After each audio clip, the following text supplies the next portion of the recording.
रायगढ़ जिला के पुसौर क्षेत्र के महानदी तटीय गांव ग्राम चंघोरी में भारतीय जनता पार्टी के पूर्व लोकसभा, राज्यसभा और सांसद नंद कुमार साय, गोकुल पटनायक, राकेश आचार्य गुरुकुल और जिला पंचायत सदस्य सविता खेमराज नायक, गोपिका प्रमोद गुप्ता सहित दर्जन भर ले ज्यादा कार्यकर्ता मन के साथ में पूर्व सांसद नंद कुमार साय के गांव पहुंचा थी। ग्रामवासी चंघोरी मन के द्वारा माँ झांझ मृदंग कीर्तन मंडली के साथ में स्वागत सरकार ला करीन है, जहां महानदी के तट में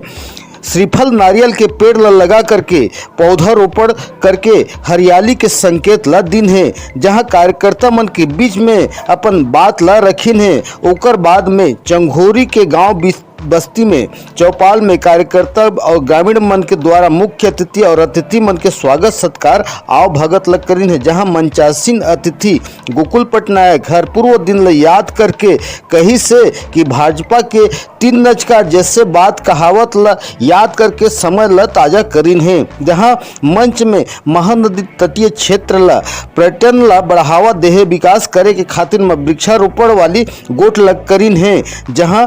मंच में साय जी के साथ में गोकुल पटनायक, आचार्य और बल्लभ पांडे, खेमराज नायक, गोपिका गुप्ता, सुरेंद्र जैना, जितेंद्र प्रधान, सरपंच चंघोरी के उपस्थिति में बृहद नारियल श्रीफल पेड़ के पौधा रोपा गई, जहां पुसौर के महानदी क्षेत्र के श्री नंद कुमार साय के आगमन ले भारतीय जनता पार्टी और मंडल कार्यकर्ता मन के सक्रियता हर दिखी से जहां अपन उपस्थिति जाहिर करीन है, जहां पार्टी के कार्यकर्ता विकसित कर अपन योगदान ला दे करके पौधारोपण है।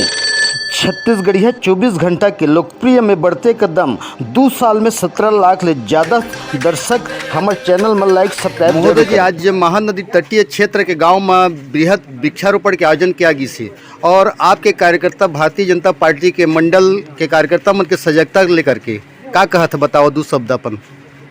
देखा भाई, ये जो कार्यक्रम हुई है ना वृक्षारोपण की, हाँ, एक तो ओकर कारण ये है कि कटाव मत हो, हाँ,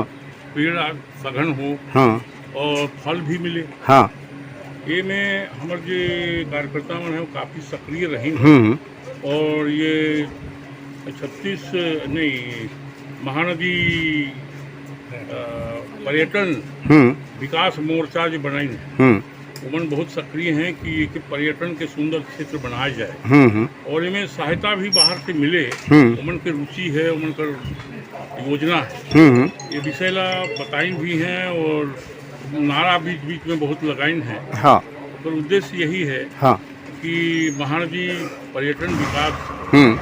जो भाव है उसको बढ़ाया जाए, उसको बनाया जाए और इस क्षेत्र की सुंदरता ताकि और आदमी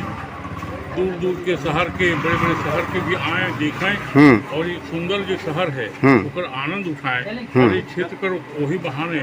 गति होए, ये विषय के लेकर के महानदी पर्यटन विकास के जो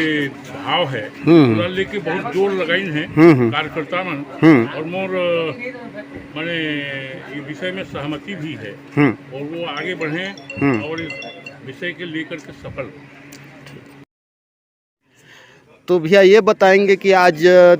महानदी तट के गांव में नारियल बृहद पेड़ का आयोजन किया गया था जिसमें नंद कुमार साय जी का आगमन हुआ था, तो ये वृक्षारोपण को लेकर के और महोदय जी के आगमन को लेकर कुछ कहेंगे सर? देखिए, ये महानदी पर्यटन विकास मोर्चा एक ऐसा मोर्चा जो दलगत राजनीति से ऊपर, ये कार्यक्रम हम लोगों का ये 5वां कार्यक्रम है और आज 500 पौधे हमने लगाने का काम पूरा किया है। हमारा सोच केवल ये पौधा लगाकर यहाँ से चले जाना नहीं है। महानदी पर्यटन विकास जैसा नाम, पर्यटन विकास हमारा लक्ष्य है। इस क्षेत्र को, इस गांव के हर गांव में तीर्थ का वास होता है, एक तीर्थ का वास होता है। इसी लक्ष्य को लेकर हम लोग हर गांव को जो नदी तट में है, जो हमेशा बाढ़ और बाकी सबसे पीड़ित रहता है, उनके चेहरे में खुशी और एक आशा और जो संभावनाएं महानदी के तट पर हो सकती हैं, उन संभावनाओं को शासन और प्रशासन तक लेने का संकल्प लेने के लिए पौधारोपण, नारियल के पौधे के पौधारोपण किया है। यहाँ कितना नारियल पेड़ का लगाना है और इसको पर्यटन के रूप में किस टाइप का विकसित करेंगे, इसके बारे में क्या सोच रखे हैं सर? हमारा एकदम सीधा, हाँ, इसमें जो लक्ष्य है, हाँ, महानदी के जो सूरजगढ़ नदी गांव पुलिया है, उस पुलिया से दोनों साइड, एक साइड पोरत धाम है, पोरत धाम तक नदी तट पर एक जो पर्यटन के विकास के लिए सड़क की एक ऐसी सड़क जो मरीन ड्राइव के तर्ज पर बने,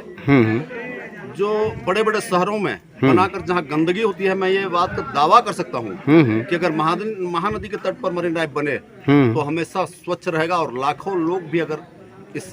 जगह पर आए पर्यटन करने के लिए, महानदी की गोद इतनी बड़ी है कि एक साथ लाखों लोग अगर उसमें आए तो वो हजम हो जाएंगे। कहीं पर सोशल डिस्टेंसिंग का